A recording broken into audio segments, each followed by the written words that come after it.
Hello guys, welcome to my channel. আজকে আমি আপনাদের দেখাবো রুই মাছ দিয়ে কাঁচা টমেটো এবং আলুর রেসিপি। এর জন্য আমি এখানে বিলের একটি টাটকা রুই মাছ নিয়েছি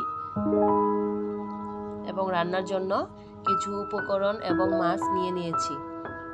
এখন আমি চুলায় একটি হাঁড়ি বসিয়ে দিব। হাঁড়িটি গরম হয়ে আসলে 1 টেবিল স্পুন অয়েল দিয়ে দিব। এখানে কেটে রাখা পেঁয়াজ কুচিগুলো দিয়ে নেড়েচেড়ে হালকা বাদামি রঙের করে ভেজে নিব। তারপর এখানে 1 টিস্পুন হলুদের গুঁড়ো,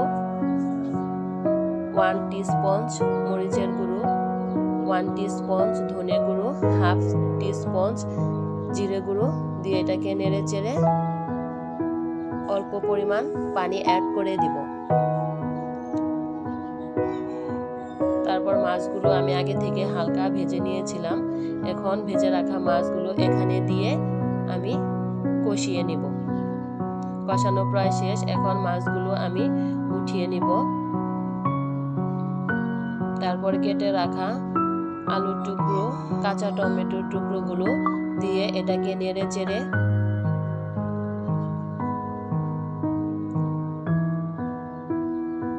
নিব। কেটে রাখা কাঁচামরিচের টুকরোগুলো দিয়ে দিব।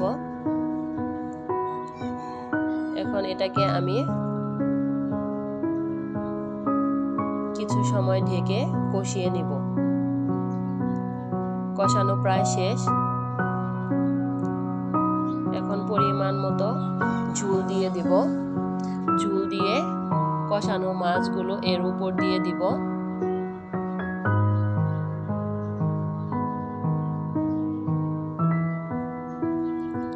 দিয়ে এটাকে আমি 10 থেকে 12 মিনিট রান্না করব।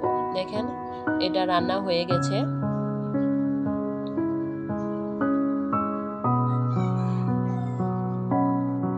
যারা কাঁচা টমেটো খেতে একদমই পছন্দ করেন না, তারা এই রেসিপিটা বাসায় ট্রাই করবেন। এটা খেতে খুবই ভালো লাগবে। আমার ভিডিওটি যদি আপনাদের কাছে ভালো লেগে থাকে তবে আমার চ্যানেলটি অবশ্যই সাবস্ক্রাইব করবেন এবং নতুন নতুন ভিডিও পেতে লাইক, কমেন্ট এবং সাবস্ক্রাইব করবেন। Thanks for watching my channel. আল্লাহ হাফেজ।